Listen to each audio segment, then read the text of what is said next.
अस्सलाम वालेकुम and a very warm welcome. आप देख रहे हैं आज पाकिस्तान विद मी सिद्रा इकबाल। और अगर सियासी टेम्परेचर की तरफ देखा जाए तो पारा काफी हाई है। एक दूसरे पे गोलाबारी उसी तरह जारी है तनकीद की।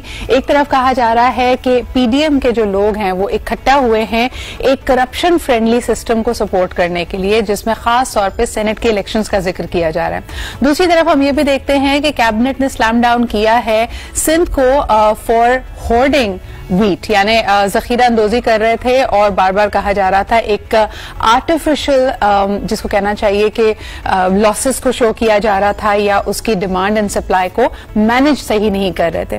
बहरहाल जी ये इल्जामात की सियासत तो चलती रहेगी। देखना यह है कि इस वक्त पाकिस्तान में लोगों में कितना शऊर है और क्या ये उनके हकीकी मसाइल भी हैं। आपको पता है एक हाल ही में, क्योंकि we have been following the farmers protest in India very closely, मुझे ये देखकर एक यानी अफसोस भी हो रहा था और हैरत भी हो रही थी कि अगर वहां पे एक आम आदमी की बात करें, उसको अपने आईनी हुकूक का इदराक हमसे कहीं ज्यादा है। यानी कॉन्स्टिट्यूशन में क्या चीज उसको प्रॉमिस की गई है, रियासत की या स्टेट की क्या जिम्मेदारी है, उस पर जब एक किसान भी बात कर रहा था तो बहुत वसूख से बात कर रहा था।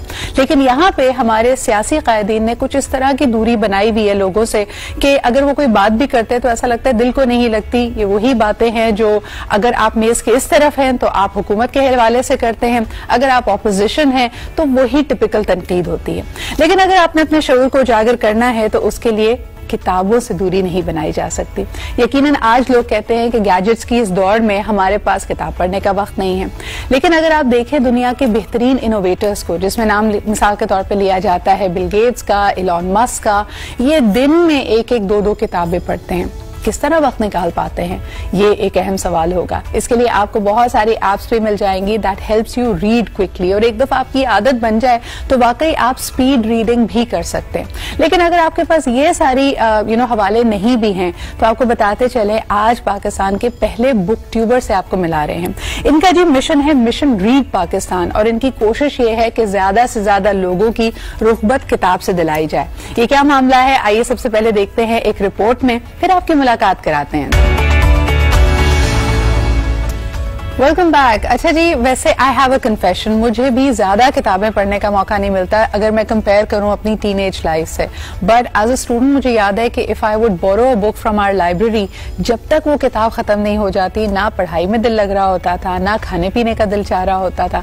यहाँ तक कि जब हैरी पॉटर की सीरीज हम पढ़ते थे एज किड्स, मुझे याद है कि रात को लाइट भी चली जाए तो लैंप की रोशनी में पढ़ रहे होते थे। तो आज किताबों से दूरी की वजह क्या है? And if you would like to go into speed reading and look for great आप कहाँ जाएं, तभी हमने आज बुलाया है पाकिस्तान के पहले बुक ट्यूबर को। शाहरुख नदीम साहब हमारे साथ मौजूद है। पिछले 2.5 साल के अरसे से वो मुख्तलिफ बुक्स को रिव्यू कर रहे हैं। अगर आप इनकी यूट्यूब को देखें तो तकरीबन 20,000 प्लस की फॉलोइंग है, and he also have a substantive number following him on Facebook. अस्सलाम वालेकुम Shahrukh, good morning to you. Good to see you, Sidra. मुझे ये बताएं कि being an HR professional, because you're a part of a digital HR company, क्या expect किया जाता है आपसे, या आपकी अपनी चॉइस होती है? डू यू रिव्यू फिक्शन और डू यू रिव्यू फैक्ट्स? खुद अपना बेंड किस तरफ है? Okay, so first of all, please accept my gratitude for inviting me to your show. Pleasure. It's a pleasure to be here. And very good question, Sidra. My bent is now more towards the non-fiction side.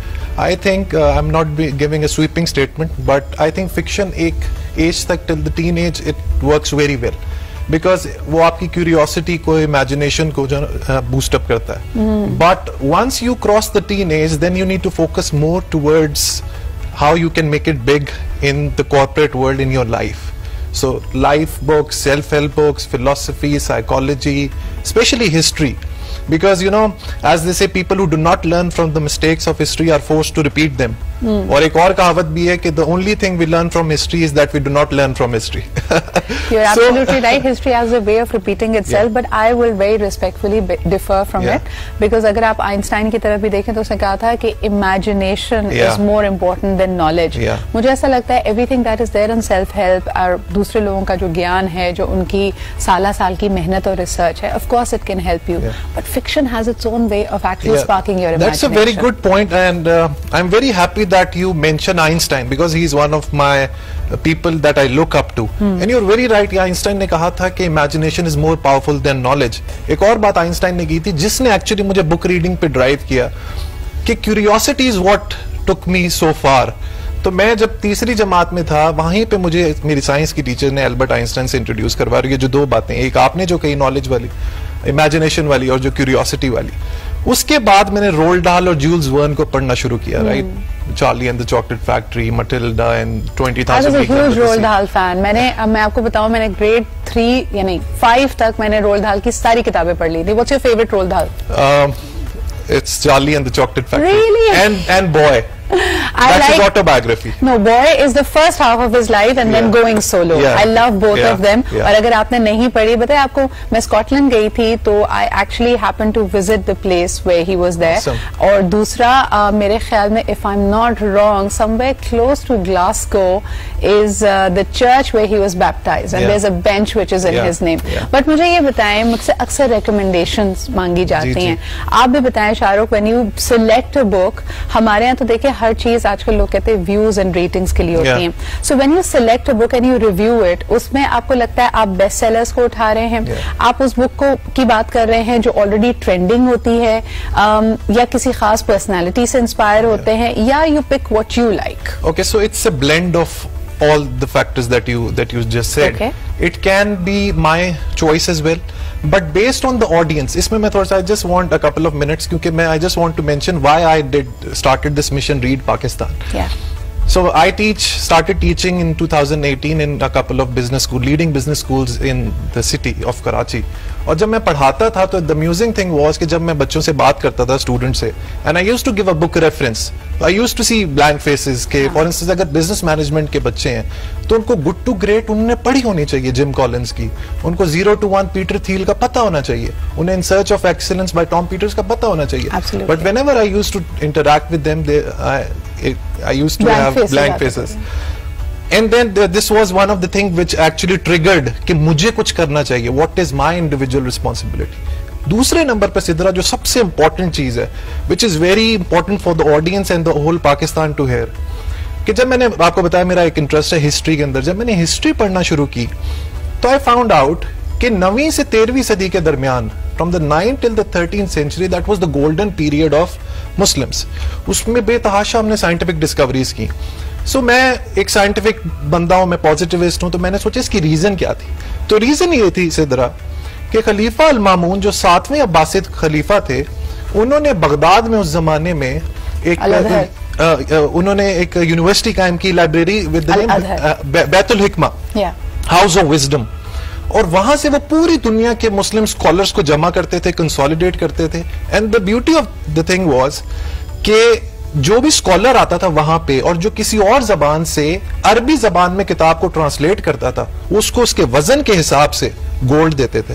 And the result of that is we produce the likes of the Muslim produce the likes of Al Khwarizmi, जिन्होंने algebra के ऊपर काम किया, अल बतनी जिन्होंने trigonometry के ऊपर काम किया, इब्न सीना जिन्होंने कैनन ऑफ मेडिसिन लिखी, 150 किताबें लिखी, and the best of all Al Beruni जिन्होंने पिंड दादन खान में बैठ के अर्थ का सर्कमफ्रेंस मालूम किया. So we produce these stalwarts and we have been on a decline if you talk about the Muslim community. मैं आपको पर्सनली इस पे अपना व्यू दूं शाहरुख, मुझे लगता है कि we have somewhere confused knowledge and information. यानी हम अगर जिसको एज ऑफ इंफॉर्मेशन कहते हैं और हम समझते हैं कि हमारे लिए तमाम मालूमात at our fingertips है, we can Google, we are still limited by our query. लेकिन you know the art of stumbling upon things, यानी आप जितनी भी दुनिया की जिद्दत देखें, innovations देखें, discoveries देखें, किसी ने एक नाक की सीध में जाके एक सीधा रास्ता नहीं पकड़ा था. They had a vision, they had a hunch, and during their research they would find a lot more. But जिस तरह आप हिस्ट्री का जिक्र कर रहे थे, तो मुझे याद है कि कहा जाता है कि जब चंगेज खान, हलाकू खान, जब ये सारी फिर लड़ाइयाँ हुई, तो कहा जाता है कि दरिया फरात एक दफा वहां पे जो खून रेजी हुई, उसकी वजह से इस दरिया का पानी पहले सुर्ख हुआ खून की वजह से बिकॉज वो जो आप नॉलेज सिटी की बात कर रहे थे, दर्जनों, सैकड़ों, हजारों की बुनियाद पे इन किताबों को बहाया गया, so that the knowledge is not with people. So if you're seeking knowledge, it will take you so far. अच्छा, before we end this particular segment, Shahrukh, आपकी recommendations, last few books that you have reviewed, जो आप हमारे viewers को चाहेंगे कि वो जरूर पढ़ें. Yeah, I would love my people to read a couple of books that I recommend from my heart of heart. एक तो है Man's Search for Meaning by Viktor Frankl, one of the best books. The best book that I have read so far is मन चले का सौदा by Ashfaq Ahmad साहब. मेरे ख्याल में whatever I have read, हाँ. एक ऐसा कॉन्सेप्ट, एक ऐसी किताब जो 3 कॉन्सेप्ट्स को कंसोलिडेट करती है, ब्लेंड करती है, सूफिज्म, तसव्वुफ और क्वांटम फिजिक्स. मैंने अपनी जिंदगी में कभी ऐसी किताब नहीं पढ़ी. उसके अलावा the conquest of happiness bye Bertrand Russell, ये ऐसी किताबें, इनफैक्ट बर्ट्रैंड रसल की तो मैं कहता हूं सब पाकिस्तानियों को कि जाएं सारी किताबें खरीद के. My personal Bertrand Russell is why I am not a Christian. Absolutely. I think कि आप उसको और उसके अंदर जब आप अक्सर बात जब करते हैं ना कि स्केप्टिकल एसेज में, one of the things I really like is how he argues, because बहुत सारे लोग शायद ये नहीं जानते कि Bertrand Russell was just not a philosopher, he was also a mathematician. So he argues कि जो हमारा एक बड़ा पुराना मफरूजा है कि सब माया है, उसको वो साइंटिफिकली डिबेट करते हैं कि आपका मेरा लाइन ऑफ विजन, किसी भी ऑब्जेक्ट पे पड़ने वाली लाइट एंड डिस्टेंस, तो जो मैं देख रही हूं वो कोई और शख्स देख ही नहीं सकता. Therefore everything is an illusion or a delusion, however you would like to say it. But thank you so much Shahrukh for being here. Excellent recommendation. और मेरी recommendation क्या होगी मैं आपको आगे प्रोग्राम में दिखाऊंगी, लेकिन अब बढ़ते हैं अगले सेगमेंट की तरफ, which is all about it is linked to our economy. अगर आप जानते हैं, और हिस्ट्री का यहाँ पे जिक्र हो रहा था, इजराइल की पूरी टर्न अराउंड में कि किस तरह उनकी मईशत स्टैब्लिश हुई और जो प्रोटीन की इनटेक थी फॉर द पॉपुलेशन उसको यकीनी बनाया गया बाय अ पोल्ट्री रेवोल्यूशन. पाकिस्तान में भी इसकी आपको बुनियाद नजर आती है जब एक पिछली 2 दिहाइयों में हमने देखा कि फिश फार्मिंग को और पोल्ट्री फार्मिंग को बहुत इंकरेज किया गया. बट अनफॉर्चुनेटली साल 2020 में ड्यूरिंग द कोविड इसको जब हमने मिसमैनेज किया, आज ये सूरत हाल है कि मुर्गी और अंडे की जो कीमत है वो आसमान को छू रही है और एक आम आदमी की दस्तरस से निकलती चली जा रही है. आइए देखते हैं इसके हवाले से एक रिपोर्ट, और उसके बाद हमारे साथ मौजूद होंगे doctor Hasan Sarosh, who is also the former president of the Rawalpindi chamber of commerce, और बड़ी इंसाइट रखते हैं पोल्ट्री और चिकन के हवाले से और इट्स कंट्रीब्यूशन टू इकोनॉमी, तो उनसे भी हम बात करेंगे. Let's first take a look at this report.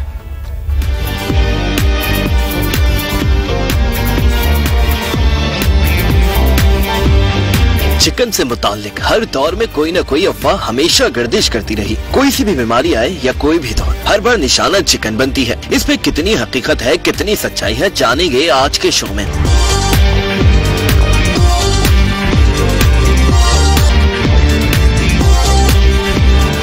आपको याद होगा जब इस बार कोरोना वायरस आया तो सबसे पहले चिकन के हवाले से अफवाह गर्दिश करने लगी. चिकन में कोरोना वायरस है, चिकन में ये है तो चिकन में वो है, जिसकी वजह से हजारों की तादाद में चूजे, सैकड़ों अंडे जाया भी होते देखे गए. चिकन की कीमत कभी ऊपर तो कभी नीचे देखी गई. अब मसला आता कहाँ है? क्या वाकई चिकन खाने से कोई बीमारी लग जाती है? सोशल मीडिया पर गर्दिश करती खबरों और लोगों के जहनों में उठने वाले सवालों के जवाब जानेंगे आज हम अपने शो में.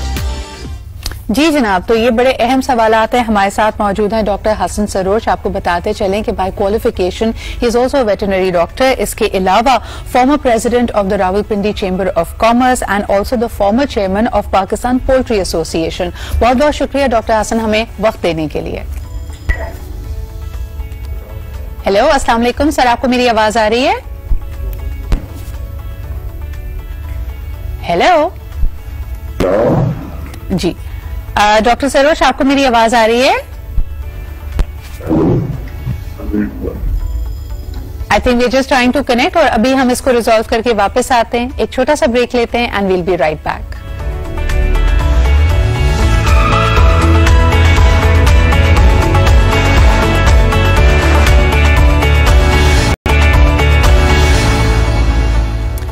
Welcome back. आप देख रहे हैं आज पाकिस्तान. बात करेंगे पाकिस्तान में पोल्ट्री एसोसिएशन के हवाले से क्या कंसर्न्स हैं ऑफ द पीपल, वो कारोबारी लोग जो इस शोबे से मुंसलिक हैं. क्या उनको लगता है कि हुकूमत उनको राइट इंसेंटिव्स और पॉलिसी फ्रेमवर्क दे रही है? अगर ऐसा है तो क्या वजह है कि इतनी सारे खदशात लोगों के जहनों में थे, स्पेशली इन रिलेशन टू कोविड-19 एंड चिकन कंजम्पशन. और इसी हवाले से हमने देखा कि जो मंजर आम पे हमारे पास रिपोर्ट्स आ रही थी, वीडियोज आ रही थी कि अंडों और चूजों को जाया किया जा रहा था. इस वक्त सूरत हाल ये है कि पोल्ट्री की फीड भी महंगी है और ऑफ कोर्स जो यानी मुर्गी का गोश्त अवेलेबल है मार्केट्स में वो भी उसकी कीमतें आसमान से बातें कर रही हैं. हमारे साथ मौजूद हैं डॉक्टर हसन सरोश. अस्सलाम वालेकुम सर. जी वालेकुम। सर, कीमत के हवाले से बताइएगा, और खुसूसन जो कोविड-19 के दौरान लोगों के जहनों में अभाम था, बहुत सारी मिथ्स और डिसइंफॉर्मेशन सर्कुलेट कर रही थी कि कहीं चिकन में कोविड-19 का वायरस तो नहीं है। इसको आप कैसे देखते हैं, और आपके ख्याल में इंडस्ट्री ने, एसोसिएशन ने मुनासिब इकदाम उठाए थे इन खदशात को जायल करने के लिए? जी हाँ, देखिए कोरोना वायरस का चिकन से तो बिल्कुल दूर का भी ताल्लुक नहीं है। ये सोशल मीडिया में कुछ रूमर्स आती है जिनमें सदाकत नहीं होती। सही। और इस किस्म की और स्पीशीज के मुतालिक भी और देश के मुतालिक भी ऐसी बातें चलती रहती है, लेकिन कोरोना का इसमें कोई चिकन के साथ कोई अमल दखल नहीं है। जी। एक दफा ऐसा हुआ था कि कुछ बर्ड फ्लू के केसेस निकले थे 2004 में जी, और उसकी वैक्सीन तैयार हो गई थी पाकिस्तान में, लोकल भी और इंटरनेशनली भी, और उसके बाद कोई ऐसा बीमारी नहीं है जिसको हम ज़ूनोटिक डिजीज कहते हैं, या जो एनिमल से या चिकन से इंसानों में मुंतकिल हो सके। तो इसलिए इसमें घबराने की बिल्कुल भी कोई बात नहीं है। इन अफवाहों से ध्यान नहीं देना चाहिए। डॉक्टर साहब, क्या कहेंगे जिस वक्त कोविड-19 की वजह से पाकिस्तान भर में स्मार्ट लॉकडाउन और लॉकडाउन का इतलाक हुआ था, उसी वक्त से बहुत सारी ऐसी वीडियो सामने आई थी जिसमें चूजों को, अंडों को जाया किया जा रहा था, और लोगों ने खदशात जाहिर किए थे कि अगले चंद माह में हम देखेंगे कि मुर्गी की गोश्त की नर्ख में कई गुना इजाफा हो जाएगा क्योंकि चूजा अवेलेबल नहीं होगा, फीड की प्राइसेस बढ़ रही हैं। क्या इसके लिए मुनासिब इकदाम किए गए थे?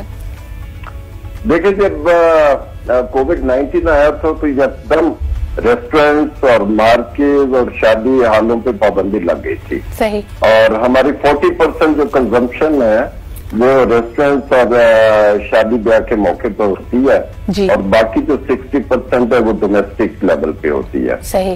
और जब एकदम से आपको पाबंदियां लग जाए और आपकी सप्लाई ज्यादा हो, डिमांड कम हो, तो फिर नुकसान होता है। और उस वक्त आप देखें कि 150 रुपए हमारी लागत आती है, कॉस्ट ऑफ प्रोडक्शन है पर केजी लाइव बर्ड की, और वो 75 बल्कि 70 रुपीज का हो गया था, जो लागत से आधी कीमत पे फरोख्त करने पे फार्मर मजबूर हो गए थे जी। और उसकी वजह से बहुत सारे फार्म बंद हो गए। इतना नुकसान कोई भी बर्दाश्त नहीं कर सकता, और हमारे ब्रॉयलर फार्मर जो है वो भी बहुत ज्यादा उनके पास सरमाया नहीं होता, और वो इतने नुकसान की वजह से उनको बंद करना पड़ा। और जो हैचरीज थी वो चूजा प्रोड्यूस कर रही थी, वो अपनी सप्लाई उनकी रुक नहीं सकती क्योंकि ये पेरिशेबल आइटम है, मुर्गी में अंडा देना है और अंडे से चूजा निकलना है। वो जब ब्रॉयलर फार्मर उसको प्लेस नहीं था कर रहा, वो चूजे जाया करने पड़े, वो चूजे फेंकने पड़े, और उसकी वजह से हैचरी वालों को भी बहुत नुकसान हुआ। और फिर ऐसा हुआ कि शॉर्टेज हो गई चूजों की, और उसके जो रिजल्ट है वो आजकल आपके सामने है कि मुर्गी की शॉर्टेज की वजह से सप्लाई कम है और डिमांड अब ज्यादा हुई है, तो मुर्गी की कीमत भी कुछ पहले। डॉक्टर साहब, अगर आप इन हाइंडसाइट देखते हैं, क्या आपको लगता है कि हुकूमत उस वक्त इंटरवेंशन कर सकती थी, पॉलिसी मेकर्स इंटरवेंशन कर सकते थे ताकि ये सैकड़ों हजारों की तादाद में चूजों को जाया ना किया जाता, और इस वक्त ये हम सप्लाई की कमी महसूस ना कर रहे होते जिसकी वजह से अब कीमतें बढ़ी हैं? बिल्कुल जी, हुकूमत दरअसल सिर्फ उस वक्त इंटरवेंशन करती है जब कीमत बढ़ जाए जी। और हुकूमत कहती है जी इसको कम करें, लेकिन जब हम आधी कीमत पे बेच रहे होते हैं उस वक्त हुकूमत ने बिल्कुल कान और आंखें बंद की होती हैं, और हुकूमत हमें न कोई सब्सिडी देती है, न कोई रियायत देती है, न कोई टैक्सेस में कीमत में हमें रियायत मिलती है। लेकिन जैसे ही शॉर्टेज की वजह से कीमत बढ़ती है तो हुकूमत की मशीनरी जो हरकत में आ जाती है, और डिप्टी कमिश्नर और जितने भी ये ब्यूरोक्रेसी है ये कहते हैं जी कि कीमत को कम करें। हालांकि कीमत को कम करना हमारे हाथ में बिल्कुल नहीं है, ये टोटली डिमांड एंड सप्लाई पे डिपेंड करता है। डॉक्टर साहब, ये जो प्राइस मैकेनिज्म के वक्त जो इसको मैनेज करने का सिलसिला होता है, आप नहीं समझते कि वजीर आजम इमरान खान साहब ने तो एक विजन दिया है जिसमें वो हमारी आबादी का कसीर हिस्सा जो मैल न्यूट्रिशन का शिकार है, या अब आने वाले वक्तों में हम देखते हैं कि पूरी अक़वाम आलम के जो ममालिक हैं इस बात पे मुतवज्जे हुए हैं कि वहां पे फूड सिक्योरिटी रहे, बड़े बड़े जो नुकसानात हुए हैं, मईशत को जो नुकसानात हुए हैं, कहीं ऐसा ना हो कि उनकी एक कसीर आबादी को फाकों की नौबत आ जाए। तो फूड सिक्योरिटी बड़ा अहम है, मैल न्यूट्रिशन का सब्जेक्ट बड़ा अहम है। इसके बावजूद इस एरिया पे यानी पोल्ट्री एसोसिएशन, मैं प्रोग्राम की शुरुआत में कह रही थी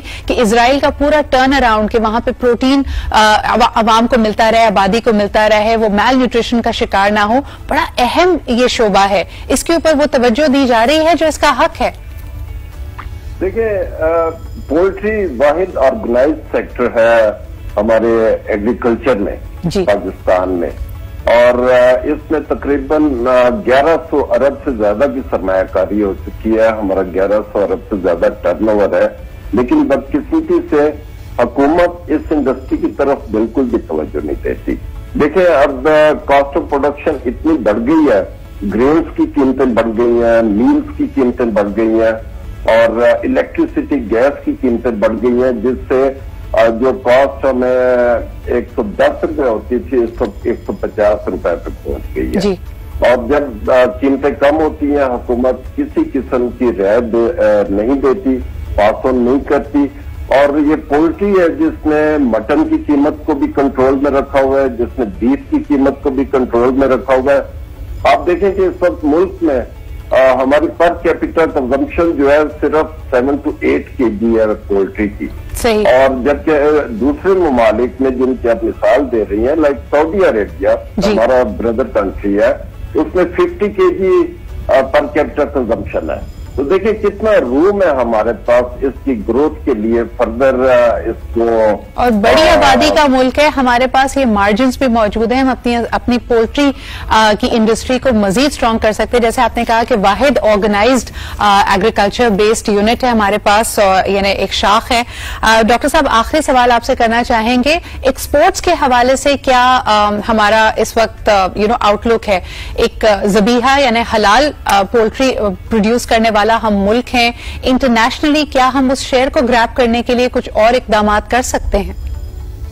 पाकिस्तानी हलाल मीट की बहुत ज्यादा डिमांड है, स्पेशली मिडल ईस्ट में, गल्फ कंट्रीज में, सऊदीया में, और कुछ न कुछ हम एक्सपोर्ट कर भी रहे हैं, हलाल मीट दे रहे हैं। लेकिन हम उन ममालिक के साथ मुकाबला नहीं कर सकते, कम्पीट नहीं कर सकते जिनकी कॉस्ट ऑफ प्रोडक्शन बहुत कम है। लाइक ब्राजील की कॉस्ट ऑफ प्रोडक्शन, वहां पे उनके लोकल इंग्रेडिएंट से फीड बनती है, फीड की कीमतें कम है, इलेक्ट्रिसिटी की कीमतें कम है, और हुकूमत उनको सब्सिडाइज करती है, और उस वजह से उनकी कॉस्ट ऑफ प्रोडक्शन हमसे बहुत कम है और हम उनके साथ कम्पीट नहीं कर सकते। बहुत बहुत शुक्रिया डॉक्टर हसन हमारे साथ मौजूद होने के लिए। जो आपने रूम ऑफ ग्रोथ की बात की वो बड़ी अहम है। 7 to 8 kgs पर कैपिटा हमारे यहाँ कंज्यूम किया जा रहा है। हम सिर्फ सऊदी अरब को देखते हैं तो वहां पे यही अमाउंट तकरीबन 50 kg पर कैपिटा है। बहुत शुक्रिया हमारे साथ मौजूद होने का। एक छोटा सा ब्रेक लेते हैं, न्यूट्रिशन के हवाले से भी देखेंगे। अच्छा, इस ग्रोथ में जो चीज एक रुकावट डालती है वो ये कि लोकली जो मिथ्स हैं कि जी मुर्गी का गोश्त नहीं खाना चाहिए, अंडे इस्तेमाल नहीं करने चाहिए, ये फार्मी अंडे हैं, इनसे नुकसान होता है। इस पे बात करते हैं एक छोटे से ब्रेक के बाद।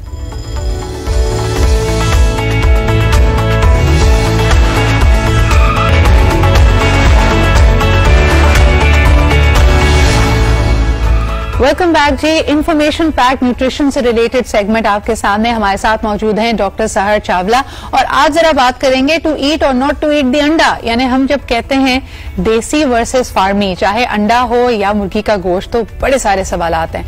लोग कहते हैं जी जर्दी खाएं, कुछ कहते हैं नहीं सिर्फ सफेदी खाएं। लेट्स आस्क हर कि क्या खाया जा सकता है और किस एज ब्रैकेट के लिए क्या बेहतरीन है। अस्सलाम वालेकुम सहर। अस्सलाम वालेकुम सिद्रा, कैसी हैं आप? बिल्कुल ठीक ठाक सर। बहुत सारे सवाल आते हैं आपके लिए। सबसे पहला सवाल कि जिन लोगों का कोलेस्ट्रॉल हाई होता है, क्या वो अंडे इस्तेमाल कर सकते हैं, खा सकते हैं या नहीं खाने चाहिए? एक अंडे की जर्दी में पहले तो मुझे लगता है आज न्यूज पर आके ना हमारी मेंटल कनेक्टिविटी स्टार्ट हो गई है, क्योंकि अभी मैं कुछ दिन पहले अपने पेज के लिए अंडे की वीडियो करने वाली थी। लकीली आप लोगों ने बुला लिया, मैं वो नहीं करूंगी। जबरदस्त, आप यही इस्तेमाल कर लेना। एग्जैक्टली यही यूज करूंगी। एनीवेज, बात यह है कि हमारे पास एक अंडे की जर्दी में 185 मिलीग्राम पर डेसीलीटर कोलेस्ट्रॉल होता है, जो कि हमारे जिस्म में कोलेस्ट्रॉल बढ़ाता है, लेकिन कौन सा अच्छे वाला कोलेस्ट्रॉल हमारे जिस्म में बढ़ाता है, यानी एचडीएल कोलेस्ट्रॉल हमारे जिस्म में बढ़ाता है। 2 अंडे की जर्दियां डेली हर एक के लिए सेफ है। मैं ये बात ऑन एयर कह रही हूं, जितने भी हार्ट पेशेंट्स हैं, जितने भी हाइपरटेंशन के पेशेंट्स हैं, जितने भी स्ट्रोक के पेशेंट्स हैं, वो रोज 2 अंडे की जर्दियां, 2 होल अंडे खाते हैं, तो ये उनके लिए हेल्दी है, ये उनके लिए बहुत अच्छा है। You can quote me anywhere. आपके पास जितने भी हार्ट हेल्दी न्यूट्रिएंट्स हैं वो आपके पास अंडे की जर्दी में होते हैं। और आपके पास खास करके डायबिटिक्स जो है वो खाली अंडे की सफेदी का ऑमलेट बनाते हैं, जी नहीं। एक चीज होती है इंसुलिन इंडेक्स, यानी कौन सा खाना खाने के बाद आपकी बॉडी का इंसुलिन और ग्लूकोज कितनी तेजी से स्पाइक करता है। अगर आप होल एग खाते हैं तो आपका ग्लूकोज इतनी तेजी से स्पाइक नहीं करता। अगर आप खाली प्रोटीन खाते हैं तो वो इंसुलिन इंडेक्स पे ज्यादा हाई है। आपके पास अंडे की जर्दी में सारे फैट सॉल्युबल विटामिन होते हैं। विटामिन ए जो कि आपको कैंसर से बचाता है, दिल के लिए अच्छा है, इम्यून सिस्टम के लिए अच्छा है, आंखों के लिए अच्छा है। आपके पास आई विटामिन, ज़ैंथिन, ल्यूटिन, ज़ैंथिन और ल्यूटिन अंडे की जर्दी में होते हैं। विटामिन डी हमारी इम्यूनिटी के लिए, हमारी हड्डियों के लिए बहुत ज्यादा अच्छा है, वो अंडे की जर्दी में होता है। विटामिन K2 जिसके बगैर विटामिन डी असर नहीं कर सकता और जो हमारी ब्लड हेल्थ के लिए, दिल की हेल्थ के लिए अच्छा है, वो इसमें होता है। विटामिन ई जो कि हमारे ब्लड में ऑक्सीजन कैरिंग कैपेसिटी बढ़ाता है, वो अंडे की जर्दी में होता है। लेसिथिन अंडे की जर्दी में होता है, जो कि उसके अपने ही कोलेस्ट्रॉल का एंटीडोट होता है, जो कि अंडे की जर्दी के अंदर होता है। अंडे की जर्दी में विटामिन B9 फॉलिक एसिड होता है, जो कि डीएनए के लिए, दिमाग की डेवलपमेंट के लिए अच्छा है। 12 होता है जो कि आपकी रेड ब्लड सेल। सर इतने सारे फायदे बता दिए आपने, मेरा दिल चाह रहा है मैं अर्शद भाई को कहूँ यहीं पे अंडे बना के मुझे फौरन ऑमलेट भिजवाएं। अच्छा, ऐसा करते हैं, जरा मुझे ये भी बताइए कि आपने कहा कि 2 अंडे तक हर कोई खा सकता है, चाहे बच्चे हों, बड़े हों, किसी भी आप हेल्थ कंडीशन से अगर गुजर रहे हैं, दैट्स गुड फॉर यू। लेकिन उसका बनाने का अंदाज, क्या आप कहेंगी कि जो बुजुर्ग अफराद हैं या जिनमें कोलेस्ट्रॉल हाई है, हार्ट पेशेंट्स हैं, डायबिटिक हैं, वो उबले हुए अंडे ही खाएं या वो भी फ्राइड एग्स, ऑमलेट्स वगैरह सब खा सकते हैं? अच्छा, एक्सेप्ट फॉर एक्जिमा और स्किन एलर्जी के patients, I would like to add into what I said, वो अंडों से थोड़ा गुरेज करें क्योंकि वो उनके इम्यून रिएक्शंस को बढ़ा सकते हैं। बाकी सब हेल्थ कंडीशंस के लोग खा सकते हैं। अच्छा, एक उबले अंडे में ना आपके पास 80 कैलोरीज होती है और एक तले अंडे में आपके पास 130 कैलोरीज होती है। Not much of a difference. मेरे पास तो जितने लोग वेट लॉस के लिए भी आते हैं, उनको भी कहती हूँ बेशक आप अंडा फ्राई करके खाएं, डिपेंडिंग अगर आपने उसको ऑलिव ऑयल में बनाया है, अगर आपने कोकोनट ऑयल में बनाया है, कोकोनट ऑयल में अगर आप बनाते हैं तो इनफैक्ट वो वेट लॉस में हेल्प करते हैं। इसमें इंशाल्लाह फिर कभी बात करेंगे। उसमें मौजूद MCTs, मीडियम चेन ट्राइग्लिसराइड्स। अच्छा, ये बड़ी इंटरेस्टिंग बात आपने की, कोई खास फर्क नहीं है सर, बड़ी अच्छी बात आपने की। ऑनलाइन में देख रही थी, there is actually an anda diet for weight loss as well, जिसमें वो कहते हैं कि सुबह शाम दोपहर हर वक्त बस अंडे खाएं, उबले हुए अंडे खाएं, as many as you can eat and go as high as 30 eggs a day. ये सही फॉर्मूला है या आप इसकी नफी करेंगी? सिद्रा, मैं इन डाइट्स के बहुत अगेंस्ट हूँ, मैं कीटो के अगेंस्ट हूँ। ऑन एयर मैं हमेशा बैठ के बोलती हूँ, मैं ये खाली दूध पीने वाली, खाली अंडा खाने वाली, मैं इस डाइट के अगेंस्ट हूँ। मैं इंटरमीडिएट फास्टिंग के हक में बोलती हूँ और बैलेंस डाइट। आप फाइबर के बगैर दिन कैसे गुजार सकते हैं? अंडा is the best quality protein you can put on your table. इसमें 9 के 9 एसेंशियल अमाइनो एसिड्स होते हैं, इसलिए इसको कंप्लीट प्रोटीन कहा जाता है। लेकिन आपने फाइबर लेना है अपने हाजमे को अच्छा रखने के लिए, अपनी आंतों से टॉक्सिन्स निकालने के लिए, अपने ब्लड कोलेस्ट्रॉल को at the same time control में रखने के लिए और अपनी हंगर सप्रेस करने के लिए। तो ये 30 अंडों वाली या सुबह शाम, मैं आपके मीडियम के थ्रू ये भी सबको कहना चाहूंगी, एक ही चीज खाने वाली डाइट बिल्कुल खतरनाक होती है, ये आपने नहीं करनी है। अंडे का कंज्यूम करने का बेस्ट टाइम है अपने नाश्ते में इसको कंज्यूम करें, क्योंकि इसमें ग्लूटाथायोन होता है, आपके पूरे दिन की शुगर क्रेविंग्स और प्रोटीन वो स्वीट क्रेविंग्स जो है, ये उसको भी रिड्यूस कर देता है। तो नाश्ते में जिस फॉर्म में प्रोटीन शामिल होनी चाहिए वो आपके पास बेशक अंडा होना चाहिए। एब्सोल्युटली। अच्छा जी, नेक्स्ट सवाल आ गया चिकन के हवाले से। बहुत सारी इसके अंदर क्वेश्चंस हैं। सारे लोग कहते हैं कि chicken is actually not good quality meat, उसमें हार्मोन्स होते हैं, खासतौर पर चिकन विंग्स ना खाया करें। जो मुर्गी या चिकन को, चूजे को इंजेक्शन लगाया जाता है वो उसकी विंग्स में ही होता है। It can cause infertility, PCOs, बहुत सारी इसके हवाले से लोगों की बातचीत होती है। क्या कहेंगी, is chicken a good source of protein और नॉट, या इसको अवॉइड करना चाहिए? 1940 से लेके 1970 तक एक रिसर्च की गई थी जिसमें खवातीन को एक मेडिसिन दी गई थी, मैं तमहीद बांध रही हूँ और आपको भी समझ आ जाएगी कि क्यों, डाइथाइलस्टिल्बिस्ट्रोल। ठीक है, बाद में इसके इफेक्ट सामने आए कि उन्होंने उनको थायराइड और उनके हार्मोन्स को अफेक्ट किया और मिसकैरेजेस इसने बहुत ज्यादा किए, अबॉर्शंस, अनवांटेड अबॉर्शंस बहुत ज्यादा कराई। बाद में पता लगा ये मेडिसिन का जो यूज था ना वो 1979 में डिसकंटिन्यू किया गया। बाद में पता लगा कि ये लाइफ स्टॉक और मुर्गियों को भी ये मेडिसिन बहुत ज्यादा दी जा रही थी। तो चांसेस है people who are born before 1979 उन्होंने ये वाली मुर्गियां बहुत ज्यादा खाई है जिनको ये इंजेक्शन दिए जाते थे। 1925 में एक मुर्गी को उगाने में 150 दिन लगता था, अब एक मुर्गी को उगाने में तकरीबन 47 डेज लगते हैं। तो डेफिनेटली वो जीएमओ प्रोडक्ट्स की वजह से है, यानी जेनेटिकली मॉडिफाइड क्रॉप्स उनको दी जा रही हैं जिसमें आपके पास टेस्ट तो ज्यादा होते हैं लेकिन न्यूट्रिशन कम होती है, वो आपके इम्यून सिस्टम को भी कम करती है, वो हेल्थ के लिए भी अच्छी नहीं होती। मोरओवर एक और ऑपरेशन कैरी किया गया था CFAO confined factory animals operation, जिसमें ये चेक किया गया था कि जो मुर्गियां हैं इनको वाकई एंटीबायोटिक्स भी इंजेक्ट किए जा रहे थे, इनको आर्सेनिक इंजेक्ट किया जा रहा था, तभी ये फार्मी मुर्गियां जो थी ये ज्यादा पिंक थी। एंड आर्सेनिक इज पॉइजनस और ये एंटीबायोटिक भी, और जो इसको कंज्यूम करते हैं उनको एंटीबायोटिक रेजिस्टेंट बनाते हैं और आपकी बॉडी में जो आपके गट इंटेस्टाइन है उसकी गट हेल्थ भी खराब करते हैं, उसमें गुड बैक्टीरिया भी कम करते हैं। मोर ओवर जो एंटीबायोटिक्स इन मुर्गियों को इंजेक्ट करते फाइंड किए गए हैं और जो मेडिसिन उसमें बेनेड्रिल आ जाती है आपके पास एसिटोमाइसिन। चिकन ये कहना सही होगा साहब, वक्त मेरे पास कम है, चिकन मुनासिब और कम खाना चाहिए ना, बहुत ज्यादा आप चिकन का इस्तेमाल ना करें। Is this what you will give as a verdict? अगर ऑर्गेनिक और पास्चराइज चिकन जो पास्चराइज नहीं पास्चर रेस्ड आपके पास ऑर्गेनिक चिकन है, ग्रास फेड, वो आप जरूर खाएं क्योंकि उसको धूप मिली है, उसको बिल्कुल सही। थैंक यू सो मच सहर। जो रेगुलर फार्मी मुर्गी है, जो इन्होंने जैसे कहा कि 41 चूजा तैयार हो जाता है, उसको खाने से थोड़ा गुरेज करें, लेकिन अगर ऑर्गेनिक है, पास्चर रेस्ड है तो आप उसको खा सकते हैं। इसी के साथ लेते जी एक छोटा सा break, will be right back.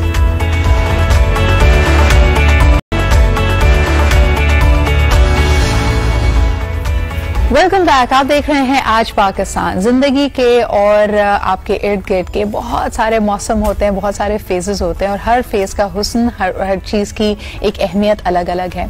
और उसमें से of course when people are looking forward to becoming parents, उससे बहुत सारी एक्सपेक्टेशंस वाबस्ता होती हैं। आप कई ख्वाब बुनते हैं, किताबें पढ़ लेते हैं, ऑनलाइन चीजों को देखते हैं, and you have a whole waiting period of about 9 months। लेकिन नो अमाउंट ऑफ बुक्स या लोगों से काउंसलिंग करना आपको एक्चुअल एक्सपीरियंस के लिए तैयार कर सकता है। बहुत सारी माएँ जो न्यूली इस फेज में दाखिल होती हैं, वो कहती हैं कि having the child, giving birth was probably the easiest part of it। इसके बाद जो फेज शुरू हुआ है उसके लिए शायद आपको कोई तैयार नहीं कर सकता। तभी आप देखते हैं कि पहले बच्चे की पैदाइश के बाद पेरेंट्स अक्सर और खुसूसन माएँ अक्सर डरी भी होती हैं, सहमी भी होती हैं, चिड़चिड़ी हो जाती हैं। They are still trying to adjust and by the second और the third child they are far more well versed, अपने आप को ज्यादा कॉन्फिडेंट फील करती हैं। बच्चे के बुखार पे, बीमारी पे वो इतनी ज्यादा सहम नहीं जाती। This only comes with experience. But let's today explore कि आप क्या कॉमन मिस्टेक्स कर सकते हैं, what are the different phases emotionally and physically that you are going through as a young parent और as a new parent as well. और इसके अंदर खवातीन के साथ साथ जो फादर्स हैं, जो अक्सर इस पूरी गुफ्तगू से इग्नोर हो जाते हैं, उनका भी जाविया, उनका भी पर्सपेक्टिव लेके आएंगे। So let's get started. आज जो हमारे साथ पैनल मौजूद है, जबरदस्त पैनल है। They are covering almost every angle that can be related to this particular subject. हमारे साथ मौजूद है chef Samia. Thank you Samia for making time, और यकीनन as a mother you will be contributing, but more importantly as a working mother कि जिंदगी में क्या तब्दीली आई। हमारे साथ मौजूद हैं चाइल्ड स्पेशलिस्ट भी हैं। He is also the CEO of Jums marketing hub, medical director at Nahid medical centre. हमारे साथ हैं जी doctor Atif Mansoor. Thank you doctor Atif for making time for us. And of course we also have with us Zainab Tufail. आप एक integrated psychotherapist हैं, focusing more on humanistic behaviours and what all goes inside a family as well. Thank you Zainab for making time for us. हमारे साथ online हमें join कर रही हैं Manam Iqbal, who is also a young mother. तो उनसे भी जानेंगे कि उनका अपना एक्सपीरियंस क्या रहा है, बिकॉज बुकिश नॉलेज के साथ साथ personal experiences are equally important. Number आपकी स्क्रीन पे, अगर आप कुछ कहना चाहें तो हमें जरूर बताइएगा। डॉक्टर आतिफ, सबसे पहले आपसे शुरुआत करते हैं। पहली चीज जो हम देखते हैं कि बच्चे कब भूख से रो रहा है, कब रहा है, या कब उसकी तबीयत खराब हो रही है। यंग पेरेंट्स के लिए ये डिस्टिंग्विश करना बड़ा मुश्किल होता है। और सोने पे सुहागा ये कि हमारे यहाँ फैमिली स्ट्रक्चर्स में कहा जाता है कि जी the moment a woman becomes a mother, उसकी कोई सिक्स सेंस और जबरदस्त सी इंट्यूशन हो जाए कि उसको हर वक्त पता हो कि उसके बच्चे को क्या चाहिए। This builds a lot of pressure on mothers. क्या कहेंगे इस बारे में? सबसे पहले बहुत बहुत शुक्रिया, बड़ा जबरदस्त टॉपिक है और ये बहुत हम डेली देख रहे होते हैं, ऐसे केसेस हमारे पास आ रहे होते हैं। सबसे पहले मैं थोड़ा सा इसमें एक ऐड कर लूँ, जो भी न्यूली मदर्स बनना चाह रहे हैं, जो भी प्लान कर रहे हैं, तो एक अच्छे डॉक्टर से अपने आप को रजिस्टर्ड कराएं, जो गायनेकोलॉजिस्ट है, वहां पे फिर पूरे एंटीनेटल चेकअप जरूर करवाएं, क्योंकि वो बहुत ज्यादा जरूरी है। उसके बाद चीजें बड़ी आसान हो जाती हैं। अच्छा, फिर जब बच्चा डिलीवर हो जाए उसके बाद बिल्कुल एक नया जब फर्स्ट बेबी होता है बहुत प्रॉब्लम्स होती हैं, और सबसे ज्यादा प्रॉब्लम्स ये होती हैं कि जो आसपास के लोग हमारे रिश्तेदार होते हैं वो सब डॉक्टर बन जाते हैं और वो बेचारी और ज्यादा परेशान हो जाती है कि करना क्या है। कोई कह रहा होता है ये करो, कोई कुछ अपनी अपनी जो भी उनकी एक्सपीरियंस है पुराने जमाने की, और डिफरेंट चीजें लेके आते हैं। तो सबसे पहले मैं उनको गाइड करूंगा कि अच्छा डॉक्टर जो हो आपका पीडियाट्रिक जिसने बच्चे को रिसीव किया हो, जिसमें भी आपको बिलीव हो, आप सिर्फ उससे कंसर्न करें, उसका नंबर रखें, कोई भी इशू हो उससे डिस्कस करें, क्योंकि बहुत सारी ऐसी प्रॉब्लम्स हैं जो आपको लग रही होती है प्रॉब्लम है लेकिन वो डॉक्टर के लिए नहीं होती, और कभी कभार कुछ ऐसी चीजें जो आपको नहीं लग रही होती कि वो प्रॉब्लम है लेकिन वो डॉक्टर्स के लिए बहुत बड़ी प्रॉब्लम हो सकती है। न्यूबॉर्न पे कोई हम सेक्रीफाइस नहीं करते, बहुत सारा एग्रेसिवली हम लोग ट्रीट करते हैं। सबसे पहले जब बच्चा डिलीवर हो 4-5 चीजों का आपको बहुत ख्याल रखना है जो मदर्स को करना चाहिए। सबसे पहले ब्रेस्ट फीड करना चाहिए, 6 मंथ तक कुछ नहीं देना, ना पानी देना, ना कुछ भी XYZ चीजें आपको देनी है, सिर्फ 6 मंथ तक मदर फीड करना है। और मदर फीड करना है, टॉप फीड पे ना जाए, जो बहुत सारे लोग मशवरे देने शुरू हो जाते हैं कि आप ये डब्बे का दूध दें, ये बहुत सारा हमने प्रॉब्लम देखी कि मदर तो देना चाह रही होती है लेकिन आसपास के लोग उसको तंग कर रहे होते हैं। तो आपको सिर्फ मदर फीड पे रखना है। उसके बाद इम्यूनाइजेशन बहुत ज्यादा जरूरी होती है, वो आपको जरूर करनी है। फिर जब बच्चा रो रहा होता है, जरूरी नहीं है कि बच्चा सिर्फ फीड के लिए रो रहा हो या कोई और, आपको उसमें देखना होता है बच्चे की वजह क्या है। बहुत सारे बच्चों को कॉलिक पेन होता है जो कि एक नॉर्मल एक बात है, क्योंकि 6 मंथ तक बच्चा सिर्फ फीड पे होता है तो बच्चों में कॉलिक पेन होता है। अब उसमें आपको कुछ थेरेपीज करनी होती हैं जो उससे वो बेहतर हो जाता है, लेकिन आपको परेशान नहीं होना कि पहले हम देखते हैं हॉस्पिटल्स में इमरजेंसी में भागे जा रहे हैं, बच्चा रो रहा है। अच्छा शुरू में थोड़ा सा ना फीड में प्रॉब्लम होती है मदर को, तो उसमें गाइडेंस जरूर ले लें कोई हॉस्पिटल से, डॉक्टर से, फीमेल डॉक्टर जो आपकी गायनेकोलॉजिस्ट है या स्टाफ जो होती है वहाँ पे लैच ऑन कराना आपको सीखना पड़ता है। बिल्कुल, वो हॉस्पिटल्स जो बड़े हॉस्पिटल है उनमें 3 दिन वो एडमिट रखते हैं और वो पूरा ट्रेन करते हैं वहाँ पे जो स्टाफ्स होती हैं। लेकिन फिर भी अगर आपको प्रॉब्लम है तो आप उनसे डिस्कस करें, उनको कुछ घर पे बुला लें कुछ, ताकि उसको आसानी हो। फर्स्ट मदर को आसानी चाहिए, और अगर उसने फीड करा लिया यकीन माने बहुत आसानी हो जाती है, और शुरू में वो परेशान हो जाए, टॉप फीड पे चली जाए तो बच्चे की नशोनुमा में बहुत ज्यादा फर्क। एब्सोल्युटली की पॉइंट्स जो डॉक्टर आतिफ ने यहाँ पे हाईलाइट किए हैं। लेकिन सामिया, एज अ मदर तुम्हारा एक्सपीरियंस पूछना चाहूंगी। हमारे यहाँ बड़ा कॉमन ताना है, बच्चा रो रहा है, कैसी माँ है ध्यान नहीं रखती, बच्चे को सर्दी लग रही, कैसी माँ है ध्यान नहीं रखती। और खास तौर पर अगर आप जॉइंट फैमिली सिस्टम में रह रहे हो, बच्चे की अभी हल्की सी आवाज आती है तो पीछे से एक डबल आवाज आ जाती है, इसको देखो, इसको खाने को दो, इसको क्या चीज चाहिए। ये एडिड प्रेशर होता है माँ के लिए। एग्जैक्टली एडिड प्रेशर तो होता है, लेकिन उसको बहुत मेच्योरिटी के साथ माँ को रखना पड़ता है। जरूरी नहीं है कि आप पहली दफा माँ बननी है, सेकंड बेबी है, थर्ड बेबी है। मेरा बीइंग का मदर, मैं अपनी भी बात करूं क्योंकि मैं तो काम करती हूँ, और जब जिमल जब हुई मेरी पहली बेटी तो वो ऑब्वियस था कि उस वक्त मेरा बहुत जबरदस्त वाला बेड रेस्ट था, क्योंकि वो बड़ी प्रीशियस थी, क्योंकि शादी के बहुत सालों के बाद जिमल पैदा हुई थी। तो मुझे तो ये भी प्रेशर था कि बच्चा नहीं होता, ये भी ये फेज मैंने देखा, और उसके बाद मेरा मेंटल लेवल बहुत खराब होता था। तो मैंने फिर एक दिन अपनी ही फ्रेंड से डिस्कस किया कि ये मुझे बहुत तकलीफ देता है, ये कि मैं सुनती हूँ इतने साल हो गए शादी को बच्चा नहीं हुआ, इतने साल हो गए बच्चा नहीं हुआ।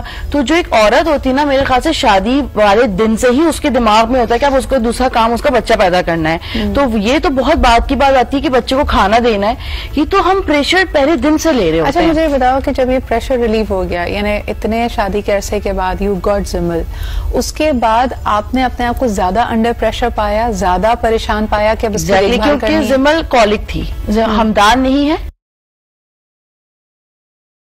लेकिन जिमल कॉलिक थी। और उसकी हूँ मतलब फन में भी कहती हूँ कि जितने मेरे नसीब में बच्चे, मुझे सारी तकलीफें जिमल ने दी हैं, कि वो पैदा होने से पहले, पैदा होने के बाद भी। तो ये प्रेशर होता था। मेरे अब्बू बहुत मुझे तंग करते थे जब मैं, क्योंकि 1.25 महीना जो 40 दिन होते हैं वो अपनी माँ के घर गुजारते हैं कंफर्ट जोन के लिए। तो मेरे फादर मुझे बहुत तंग करते थे कि तुम्हें समझ नहीं आता तुम्हें क्या करना है। तो मैंने उस वक्त हफ्ता 10 दिन तक तो ये सब कुछ चलता रहा, मेरे टाके भी पक गए थे, तो मुझे उसमें हल्का सा में मतलब इन्फेक्शन हो गया था, बहुत प्रॉब्लम में थी, ना बैठा जाता था, फीड कराने में बहुत इश्यू होता था।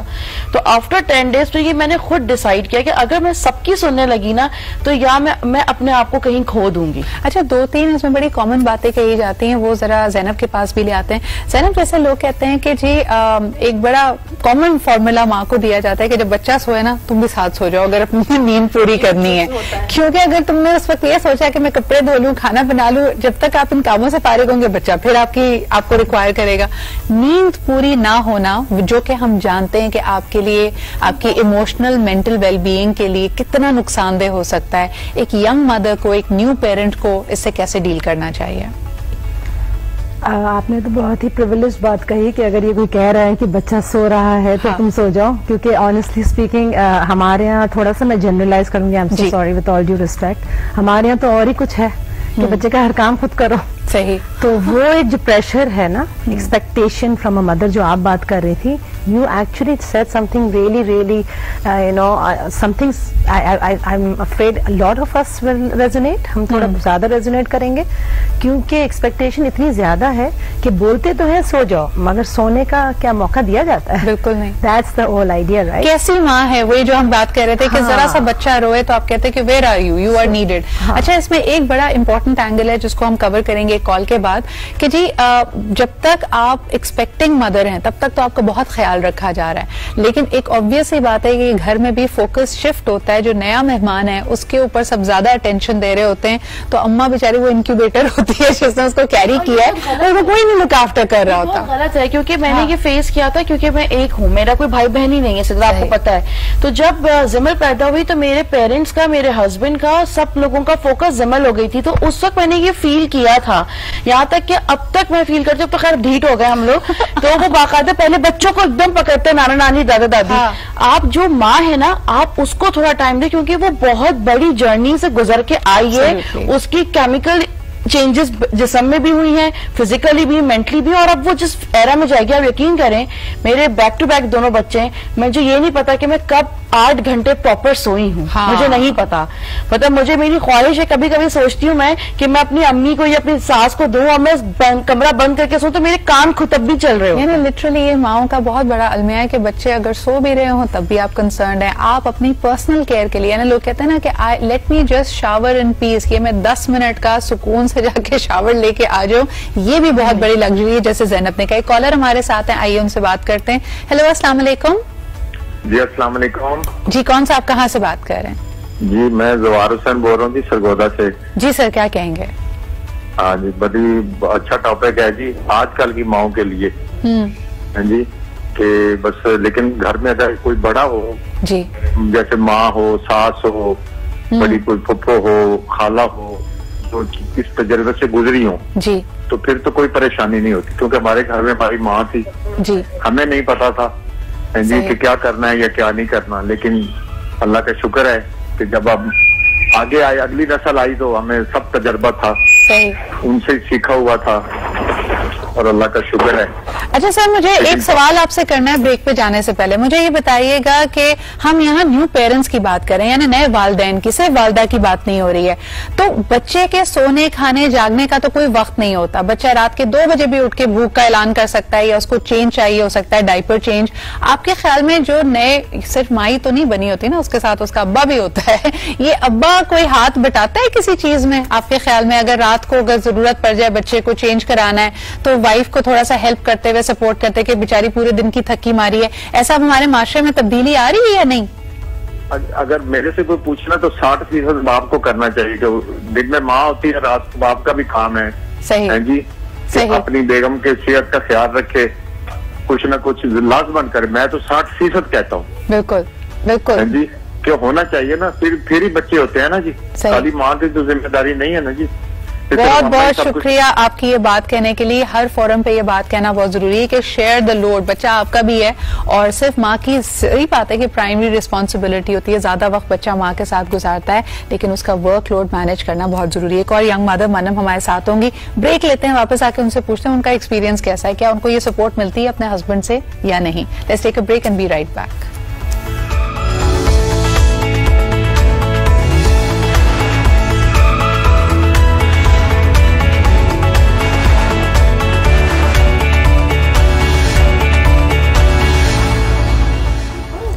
अच्छा जी, वेलकम बैक। और इसमें एक बड़ा इंपॉर्टेंट पॉइंट, ऑफलाइन हम कॉन्वर्सेशन कर रहे थे, ज़ैनब, ये बात जो की जा रही थी कि during those 9 months of pregnancy, उस वक्त भी बाप का या फादर का इन्वॉल्व होना बहुत जरूरी है, लेकिन हमारे यहाँ अक्सर आप देखें इसको लेडीज इशू करार दे दिया जाता है। तो खवातीन जो ज़चगी के दौरान डॉक्टर के पास जा रही होती हैं, वो या तो अपनी सास के साथ जा रही होती हैं, बड़ी बहन के साथ जा रही होती है, वालदा के साथ जा रही होती हैं, हस्बैंड इतना डिस्कनेक्टेड होते हैं, तो certainly they are not understanding a lot of things, new experiences. इस वक्त कितनी इमोशनल सपोर्ट की जरूरत है, और आपका क्या मशवरा होगा लोगों को?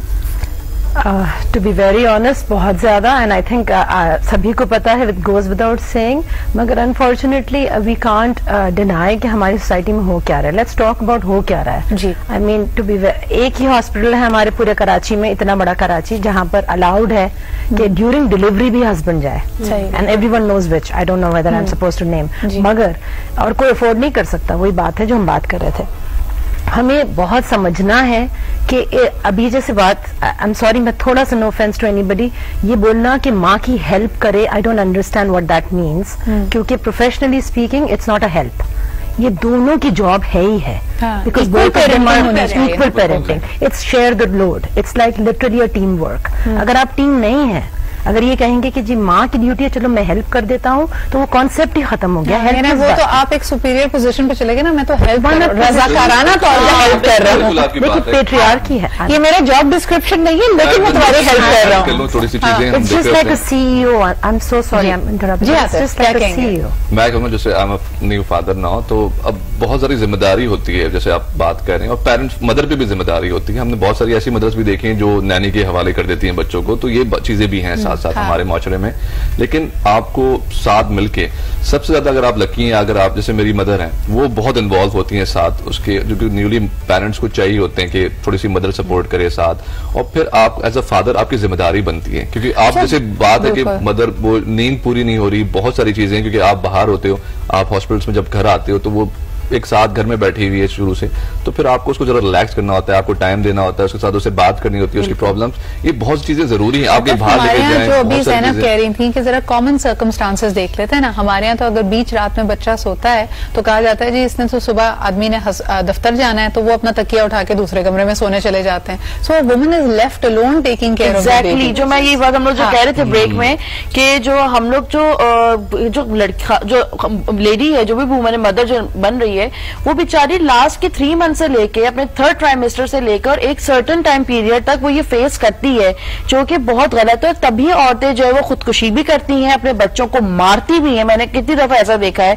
कि छोटे बच्चे जिनको पता भी नहीं कि वो क्यों रो रहे हैं, उनको थप्पड़ पे थप्पड़ मारती हैं. मैं सामिया की इस बात पे वापस आना चाहूंगी कि वो जो सेंस ऑफ लोनलीनेस है, यानी आपको बहुत तन्हाई का एहसास हो रहा है कि मैं जिस कैफियत से गुजर रही हूँ, जो मेरे साथ हो रहा है, वो कोई नहीं अंडरस्टैंड कर रहा. इस पे हमें बात जरूर करनी है. एक कॉलर से पहले बात करते हैं. हेलो, अस्सलाम वालेकुम. वालेकुम सलाम मैडम सिद्रा.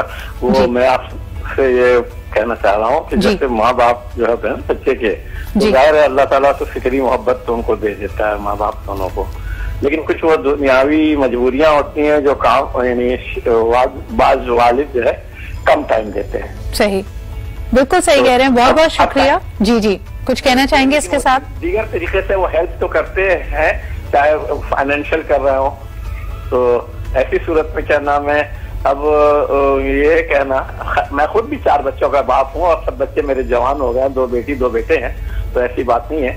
तो मैंने भी क्या नाम है ये बहुत यानी तकलीफ गुजारी बहसियत बाप कि क्या नाम है, जाहिर बच्चे की तो परवरिश ऑटोमेटिकली हो ही जाएगी, चाहे बाप करे या माँ करे, दोनों या खानदान अगर है तो.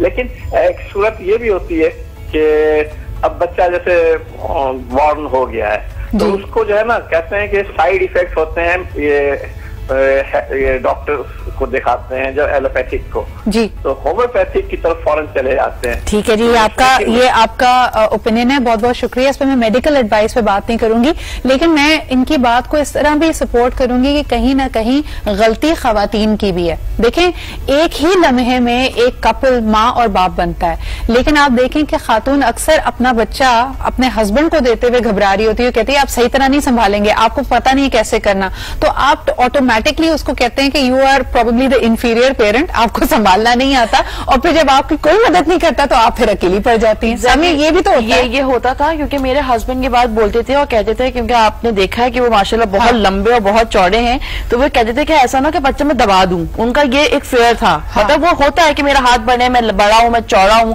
तो ऐसा ना नाजुक बच्चा है, दब जाए, सांस घुट जाए, मैं हाथ पे रखूं. तो मैं कहती थी नहीं, जब तक आप करेंगे नहीं तो आपको डर कैसे निकलेगा, सांस अगर रुकेगी तो वो चीखे मार के तो रोएगा, आप छोड़ देगा उसको, मैं खड़ी नहीं हूँ. तो उससे ये हुआ कि फौरन ही दूसरे दिन ही उसामा ने आराम से उठा लिया. तो ये उसके बाद उसामा, तब उनके घर वाले कहते हैं कि हम उसामा को ये नहीं समझ रहे थे कि ये बच्चे को ख्याल करे. देखिए जरूरी नहीं होता कि पैसों से ही मदद हो या पैम्पर डायपर हो।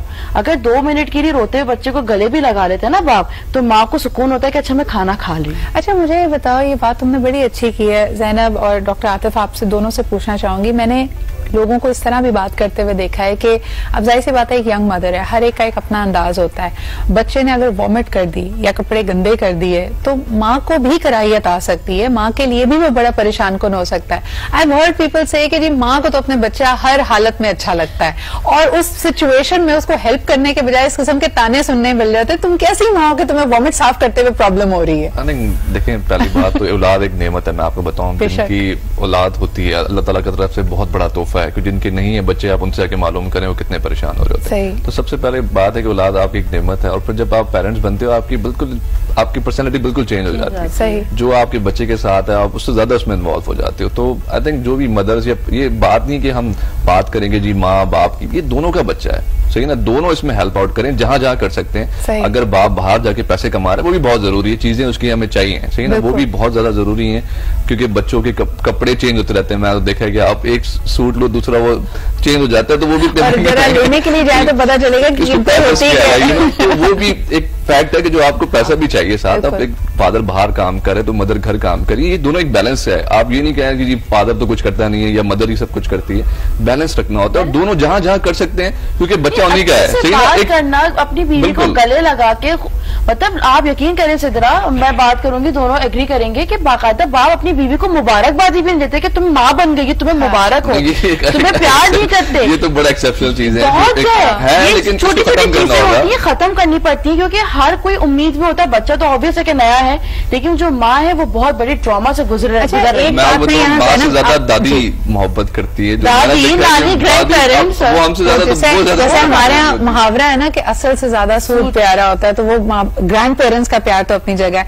मगर ज़ैनब, जिस बात पे हम वापस आ रहे थे कि चाहे वो एग्जॉस्शन हो, इमोशनल फिजिकल फटीग हो, अक्सर नई जो मदर्स होती हैं वो कंप्लेन करती हैं कि हमें कोई समझता नहीं है।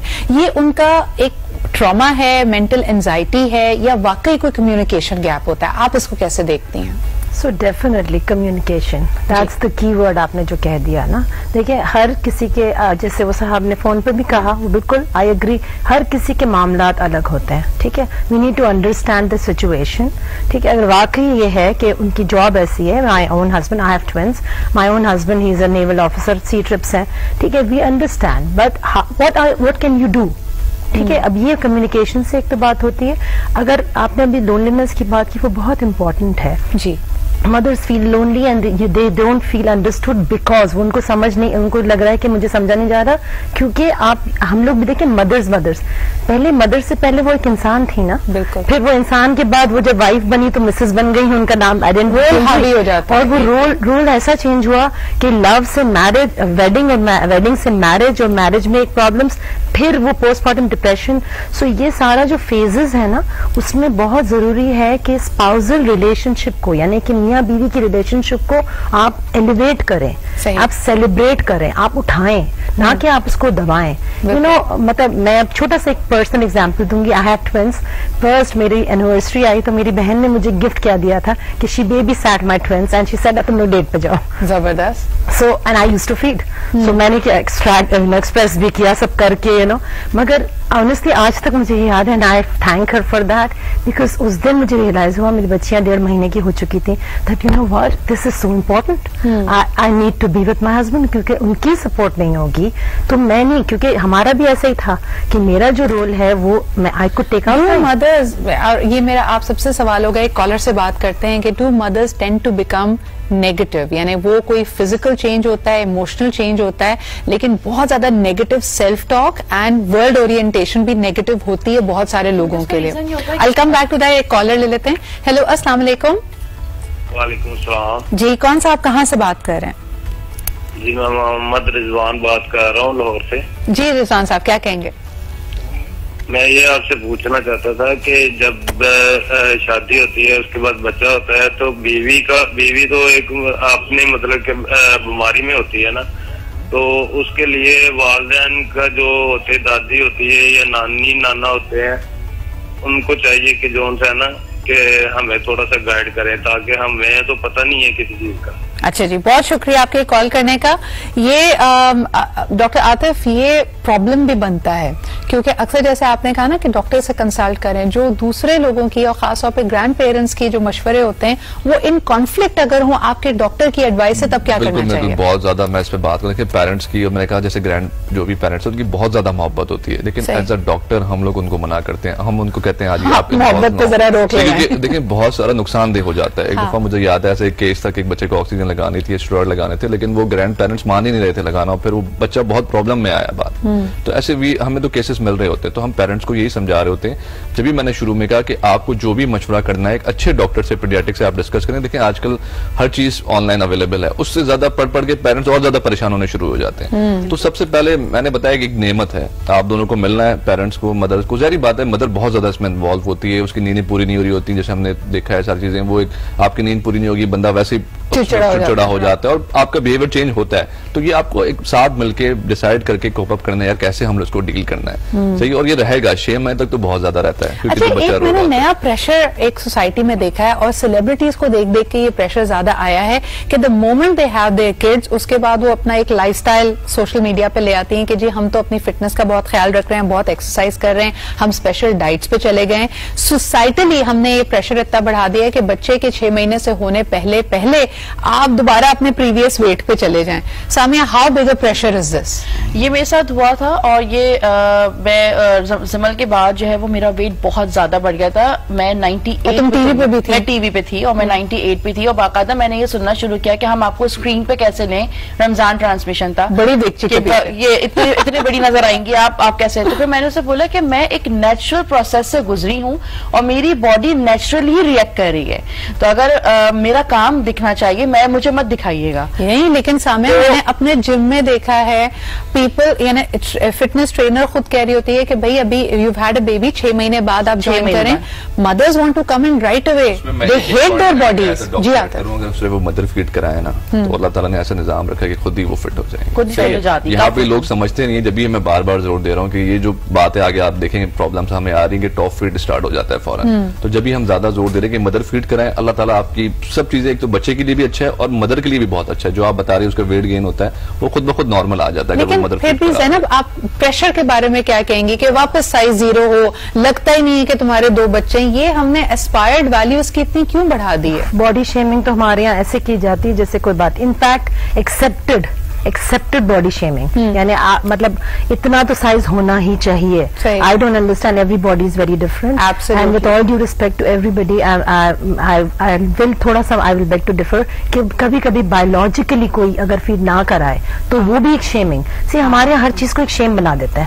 ठीक है ना, गिल्ट। वर्किंग वुमन है, अगर if she is a doctor and she has to resume, तो अगर वो 6 घंटे की 8 घंटे की शिफ्ट कर रही है तो बच्चे के लिए probably top feed is important नहीं है। सिद्रा, जिमल के वक्त मैं मदर फीड पे थी, मतलब उसको हमदान को मुझे फीड ही नहीं आया। मतलब मेरे तो डिफरेंट, मैं तो दोनों बच्चों की माँ हूँ, तो मुझे एक बच्चे को मैं फीड करा सकी, एक को नहीं करा सकी। अब इसके बाद हम एक ब्रेक पे जाने के बाद वापस आएंगे तो हम जरा गुट्टी पे भी बात करेंगे, क्योंकि डॉक्टर्स की या मेडिकल राय इस पे अलग होती है, लेकिन वही दादा दादी नाना नानी सबकी ख्वाहिश होती है कि बच्चे को गुट्टी मैंने देनी है। इसलिए बात करते हैं एक छोटे से ब्रेक के बाद।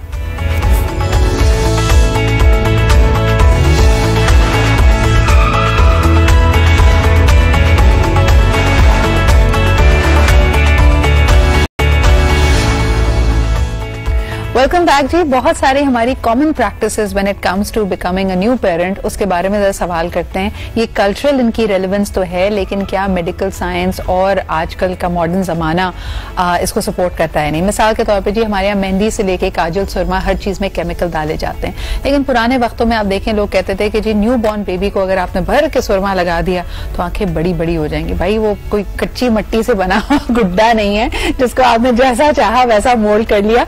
लेकिन डॉक्टर आतिफ, अक्सर लोग करते हैं, तो सुरमा लगाते हैं, नाक को बार बार चुटकी की तरह ऊपर करते रहते हैं कि भाई नाक बड़ी हो जाएगी, खड़ी नाक बनेगी। ये क्या होता है? बच्चों को चीख मार के रोते हैं। ये क्या क्ले का बना हुआ होता है बच्चा? हमारे ये में हम बड़ा समझा रहे थे, हमें सबसे ज्यादा प्रॉब्लम आ रही होती है कि सुर में जैसे आप बता रही हैं और ये केमिकल्स हैं और उससे रिएक्शन हो सकता है बच्चों को बहुत प्रॉब्लम से, और पाउडर आते हैं बहुत सारे, वो लगा रहे होते हैं भर भर के। और फिर मैंने देखा बहुत सारी चीजें ऐसी हैं जो गुट्टी आप जैसे बात कर रहे थे कि सर चलिए वो एक चटाने की अलग बात है, ट्रेडिशन है। हम एज अ डॉक्टर तो हम इसको नहीं मानते, क्योंकि हमने केसेस देखे हैं। मैं देखा है जिसको बहुत ज्यादा शहद दे दिया, बच्चे ने एस्पायरेट कर लिया, सांस की नाली में चला गया, मतलब सांस की नाली में चला गया, बच्चे का सांस बंद हो गया, फिर हमने उसको, ये डिफिकल्ट भी हो सकता है क्योंकि अलग अलग ट्रेडिशन है, लोग अलग अलग चीजें एज अ गुट्टी दे रहे होते हैं, और मैं तो नाम नहीं सकता क्या क्या दे रहे होते हैं। तो बड़ा मुश्किल हो जाता है कि आप उनको समझाएं, सही ना। पहली बात ये एज अ मेडिकल हम इसको अलाउ नहीं करते, सुरमे, पाउडर और ये सारी चीजें। और फिर कपड़े, अभी सर्दियां आती हैं तो बिल्कुल इतने पैक कर देते हैं कि बच्चे को आप समझ नहीं पाता कि एलर्जी हो जाती भभर के। और आपको एक बैलेंस रखना है कि ना ज्यादा ठंडा हो ना ज्यादा गर्म। आप उसको वो पूरा पहना के 4-5 कपड़े पहना के फिर हीटर के सामने रख देते हैं ताकि वो बिल्कुल ही। अच्छा डॉक्टर, एक बड़ा कॉमन सवाल है, जैसे मैंने मदर्स बहुत घबरा रही होती हैं, बाकी चीजें तो they slowly learn, giving a bath to the child, बच्चे को नहलाना बहुत जरूरी है, बहुत ज्यादा जरूरी है। और आप यकीन माने, हाँ सर्दियों में हर चीज में बहुत ज्यादा मुश्किल है, चिकन धो रहे हैं छोटी सी। आप इसको अगर आप मैंने कहा अगर आप हॉस्पिटल में स्टाफ से थोड़ा सा डिस्कस कर लें तो आपको सिखा दें, और बड़ा प्यारा बात होता है। अगर आप देखें हॉस्पिटल्स में तो बड़ा खूबसूरत सी वो बात दे रहे होते हैं। घर में अगर आपको बच्चे को रात में अगर उससे आप बात दे जाए तो बड़ा अच्छा हेल्दी रहता है, बड़ा हेल्दी और बड़ा सेहत बनती है। वो सोता है फिर आराम से, ताकि जो आप कह रहे हैं कि मदर्स को नींद नहीं मिल रही तो वो रात में आराम से उनको नींद मिल सके। इनफैक्ट जो मदर्स बच्चों को नहलाती नहीं है वो ये कहती हैं कि सर्दियां हैं और हमें नहीं नहलाना चाहिए, ऐसा नहीं है। आप उनको डेली नहलाएंगे वो बीमार नहीं होंगे, सफाई रहेगी। बल्कि कहते हैं ना बच्चे हमारे बहुत बीमार होते हैं, बीमार होने का, और इनफैक्ट बड़ों का भी यही है कि जब नहाते नहीं है तो बीमार होते हैं, कफ फ्लू सब होता है। आप उनको डेली नहलाएं और 2 टाइम नहलाएं। कॉमनली रैशेस भी बड़े मैं थोड़ा ऐड कर दूं, बात रह गई 2 चीजें। एक तो जब अगर खुदा ना खासा किसी को नजला खांसी घर में हुआ है तो बच्चों से जरा दूर रहे। तो ये अब तो कोरोना आ गए तो वो सैनिटाइजर आ गए। हम तो शुरू से कह रहे होते कि भाई सैनिटाइजर रखें, जब भी आप बच्चे से प्यार करें या जो भी जाए टच करे बच्चे को तो सफाई जरूर रखें, चाहे वो कोई भी हो। एब्सोल्युटली। आखिरी सवाल एंड वेरी क्विकली, देखिए यहाँ पे सबसे बड़ा मसला जो अगर आपकी फील्ड से मैं रिलेट करूं बाउंड्रीज का होता है। जैसे इन्होंने कहा कि अगर कोई बीमार है, कोई बूढ़ा शख्स है, not that you want to be respectful, आप उनकी बेइज्जती नहीं करना चाहते, लेकिन how does a young mother set that boundary कि प्लीज आप बच्चे को भी डिस्टर्ब ना करें, it's not okay to touch a child. या यू राइट, बाउंड्री सेटिंग्स बहुत मुश्किल है, प्रैक्टिस से होता है। हम हर चीज में तो प्रैक्टिस करते हैं मगर हम भूल जाते हैं कि ये चीज बहुत जरूरी है। सो अगर इसकी पहले से, जैसे मैंने अभी बात की थी ना कम्युनिकेशन, तो पहले से अगर बैठ के बात कर ली जाए कि it's a new baby but it's a very sensitive thing. अब आपको देखना है, जैसे उन्होंने कहा नहाना बहुत जरूरी है, ठीक है। अब आपने नहला के कोई आके अगर गंदे हाथ से उठा लिया बच्चे को तो जर्म्स तो आ गए ना। अच्छा, और इसमें पर्सनल स्पेस वाली बाउंड्रीज भी होती हैं। अक्सर बच्चा जो है ना लाइसेंस बन जाता है घर के हर शख्स का आपके कमरे में बगैर अनाउंस किए धड़ाधड़ पहुंच जाने का, लेकिन will talk about that some other time. वक्त हमारे पास इतना ही था। Thank you Zaina, thank you doctor Atif and Samia for being here with us. New parents mistakes भी करेंगे लेकिन उनको थोड़ा सा लीवे भी देना चाहिए। It's a new experience, it's a beautiful experience in life, so enjoy yourself. इसी के साथ हमें इजाजत दीजिए, कल फिर मुलाकात होती है। खुदा हाफिज।